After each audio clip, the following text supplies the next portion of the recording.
আসসালামু আলাইকুম প্রিয় দর্শকবিন্দু। আজকে আমরা শুনব এমন এক নবীর কাহিনী যিনি একাই লড়েছিলেন পুরো দুনিয়ার কুফুরের বিরুদ্ধে।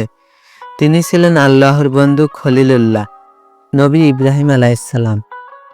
চলুন শুরু করি সেই অনুপ্রেরণাদায়ক কাহিনী। ইব্রাহিম আলাইহিসসালাম ছোটবেলা থেকেই চিন্তাশীল ছিলেন। চারপাশে সবাই মূর্তি পূজা করত, আকাশে চাঁদ তারা দেখে তিনি বিস্মিত হতেন।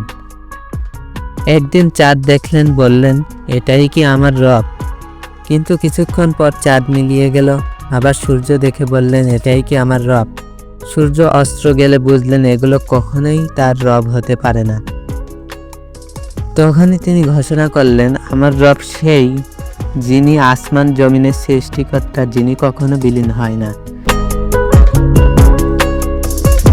একদিন তার জাতি উৎসবে বেরিয়ে গেল। ইব্রাহিম আলাইহিসসালাম মন্দিরে ঢুকে সব ছোট বড় মূর্তি কুড়াল দিয়ে ভেঙে ফেললেন। শুধু সবচেয়ে বড় মূর্তিটাকে রেখে দিলেন, যার হাতে বড় কুড়ালটি ধরিয়ে দিলেন। লোকেরা ফিরে এসে ক্ষিপ্ত হলো, জিজ্ঞাসা করলো, এই কাজ কে করেছে? ইব্রাহিম আলাইহিসসালাম বললেন, ওই বড় মূর্তি তো করেছে, তাকে জিজ্ঞেস করুন।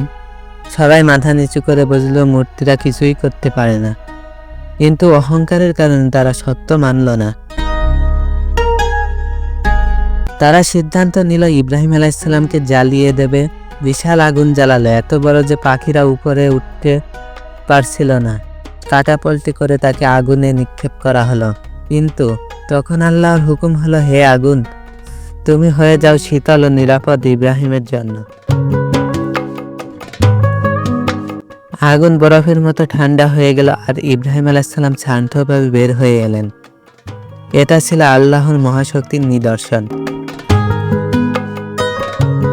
ইব্রাহিম আলাইহিসসালাম শুধু নিজের জাতিকেই নয়, এমনকি শক্তিশালী বাদশা নমরুদকেও তাওহীদের ডাক দিলেন। তিনি বললেন, আমার রব জীবন দেন এবং মৃত্যু দেন। নমরুদ বলল, আমিও জীবন দিতে ও মৃত্যু দিতে পারি। তখন ইব্রাহিম আলাইহিসসালাম বললেন, আল্লাহ সূর্য পূর্ব থেকে উঠান, তুমি যদি সত্যবাদী হও তবে পশ্চিম থেকে উঠাও। নমরুদ হতবাক হয়ে গেল, কোনো উত্তর দিতে পারল না। তিনি দোয়া করলেন, হে আমার রব, আমাকে এবং আমার সন্তানদেরকে নামাজ কায়েমকারীদের অন্তর্ভুক্ত করো। তার দোয়াই আজ পর্যন্ত মুসলমানদের হৃদয়ে বাজে। প্রিয় দর্শক, নবী ইব্রাহিম আলাইহিসসালাম আমাদের শিখিয়েছেন যে সত্যের পথে একা হলেও ভয় পেতে নেই। আল্লাহর ওপর ভরসা করলে আগুন শীতল হয়ে যায়। আসুন আমরা সবাই তাওহীদের পথে দৃঢ় হই, আল্লাহকে একমাত্র রব হিসেবে মানি। ভিডিওটি ভালো লাগলে লাইক, শেয়ার করুন এবং ইসলামিক গল্প পেতে চ্যানেলটিকে সাবস্ক্রাইব করুন।